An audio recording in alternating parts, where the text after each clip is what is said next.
if this will come out too lopsided. I'm in Milton right now. I decided to come for a hike with some friends, and it's been a beautiful time out here in nature. And I haven't done what I would have thought I would have done. Being out here in nature is to kind of ground myself a bit more and be connected. I guess maybe that's because I have company, and if I was by myself, I probably would have had a better exercise at being able to be more present and appreciate everything around me instead of getting caught up in the energies of everyone else as well. But anyways, I have been wanting to do a video recently about spirituality, and the reason for this is because myself, I have been undergoing what I call a spiritual path, a spiritual journey, and there's been a lot of learning that's involved and a lot of confusion, and I see a lot of mixed messages, if you will, out there from teachers.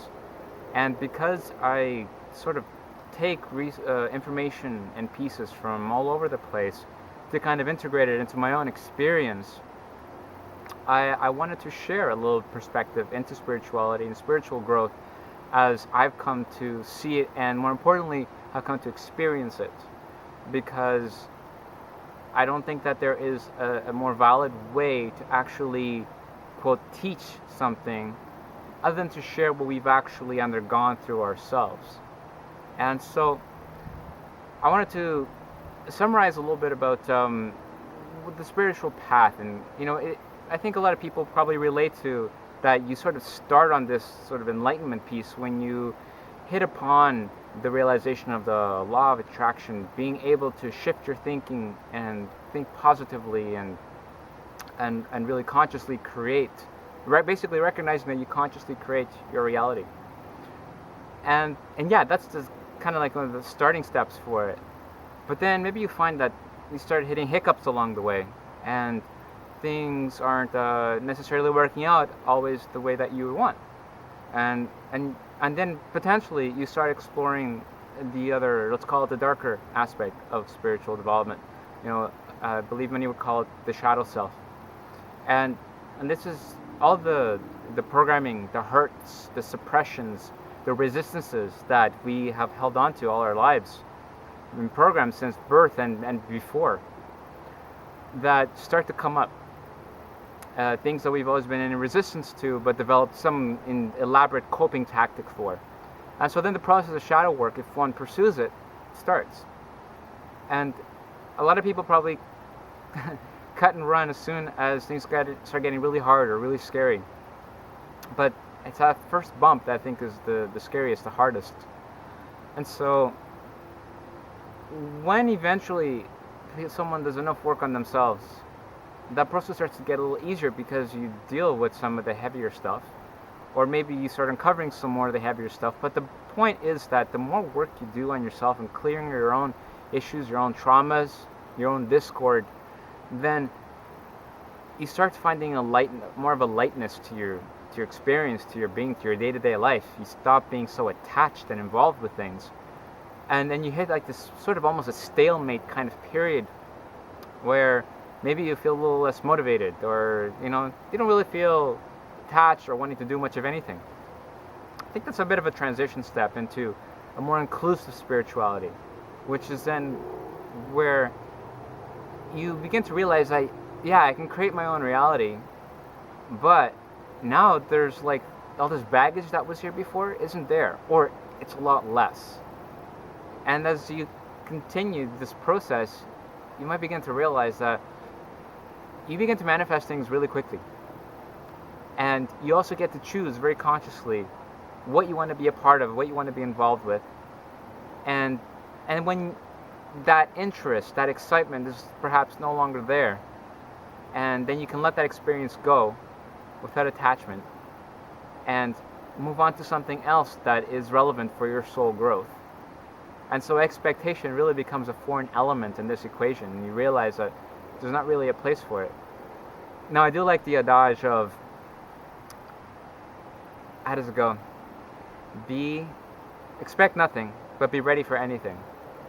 And that be ready for anything piece is You know, you can think of it as like, I'm going to pack everything I might possibly need in my backpack for my hike. Or, you know, okay, maybe I might need this or not. And be willing to improvise and go with the natural flow that you encounter on your journey. That will minimize hurtful and painful experiences, because probably you're done learning those kinds of lessons. And you can go on to a more positive, constructive, elating experience in your life. So, I don't have a lot of time. I do have some people that are waiting up for me. I took a moment out here by the water to sort of zen out and make one of these cool rock balancing structures just for kicks. Why not? But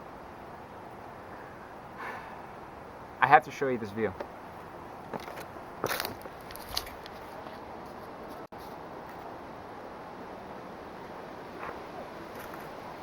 Just take this in.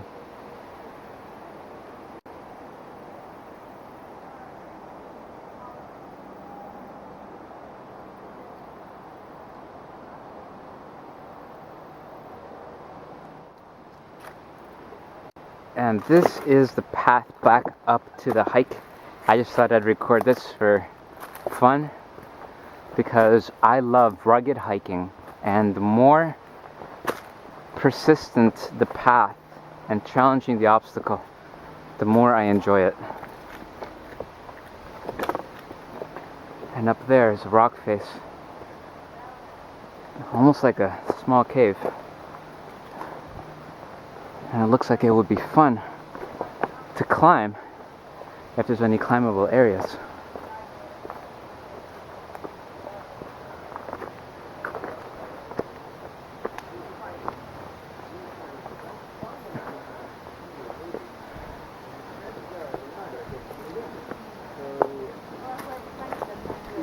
And here my friends know they're having their own spiritual insights.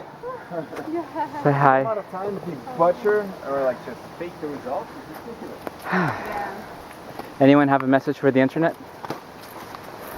Don't be on it. Don't be on it. Come out. However, will we all connect globally if we don't do it? Disconnect and connect. Unplug. Definitely sound advice. There's the waterfall that I came down originally.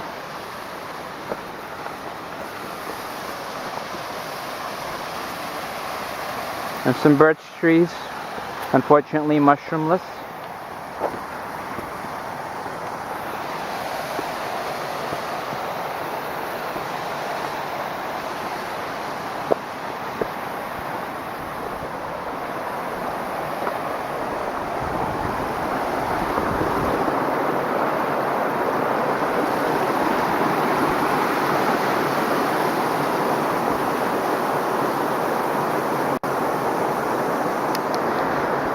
Alright, now that's officially it. Good night.